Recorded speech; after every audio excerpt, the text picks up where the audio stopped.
khối lên nó mới đẹp cho cái gió này.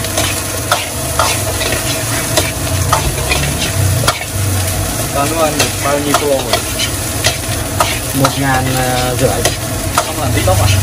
Có nữa. Tại vì TikTok nó sẽ biết kênh của anh, YouTube của anh nhiều hơn. Nếu mà anh khai thác YouTube không bây giờ sẽ không có tốt thành TikTok rồi. Anh có nhưng mà ít làm được TikTok. Anh làm TikTok thì YouTube nó sẽ biết thêm rất là nhiều. Còn làm YouTube không tốt. Không làm TikTok là nó thiếu nhiều á, cho nó đâu. Mình sẽ để áp mấy video này lên là TikTok. Đúng rồi, chính xác. Nhờ TikTok họ mới biết YouTube, anh hiểu không? Biết tới kênh của mình. Ngon.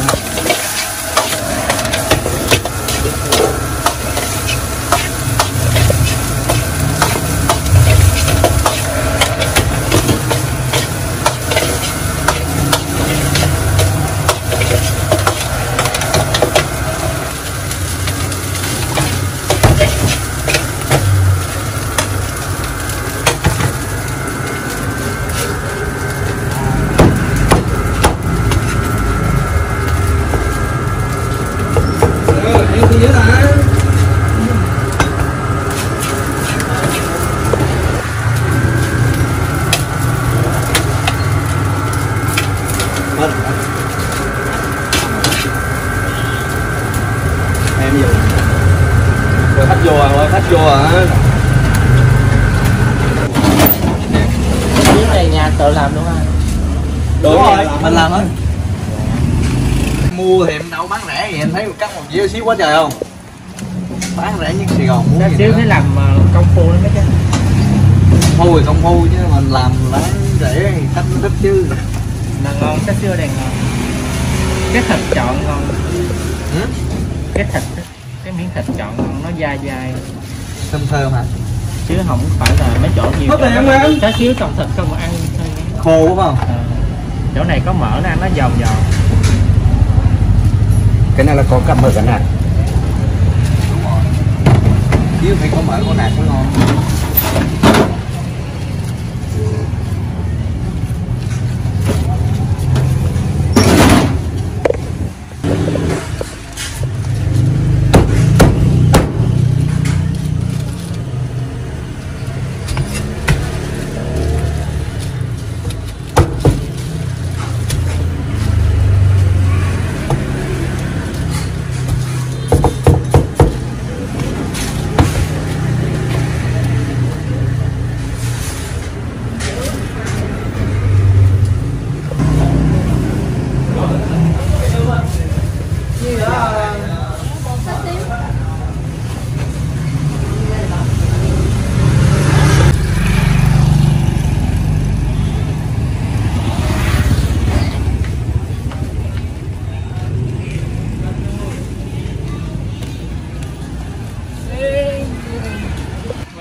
Đục mà em làm nhâm nậu gì mà hố cái hay vậy? Chú quay gì chú? Chưa còn cơm hả? Còn cái hầm này ông nội. Được luôn hả? Ra chiều thấy bán đắt lắm nè.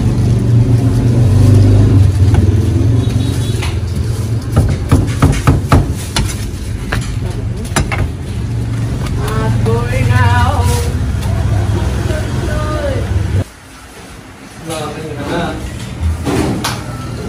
học sinh học bên chị mình dạy đây cơm.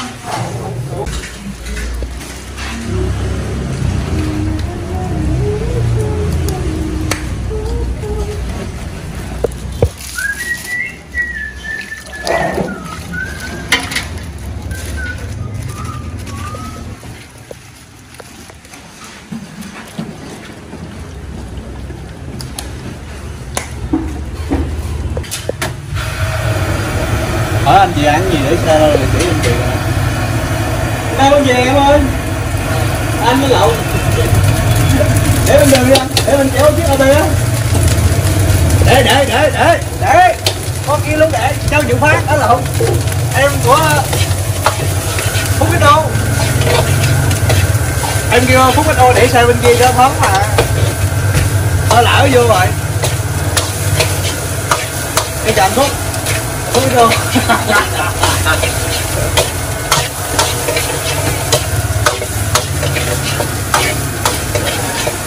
Dạ.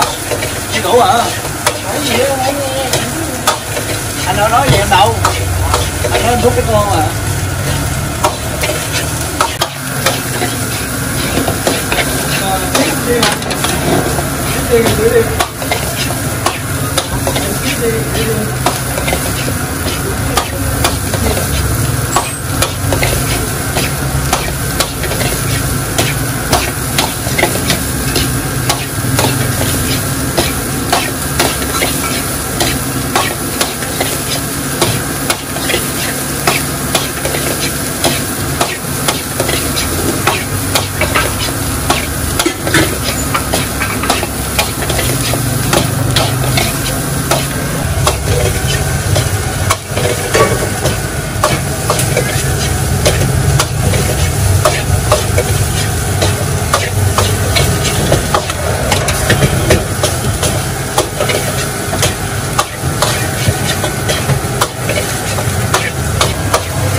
Cũng buông lại nè.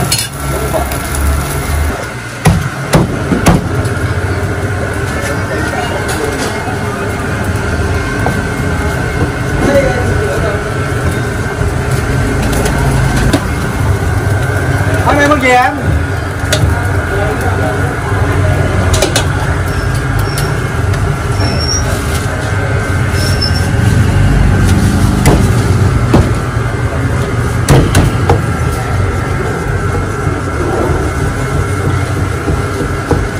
Hai tám có tiền cô ơi. Anh ăn cơm gì em gọi chưa?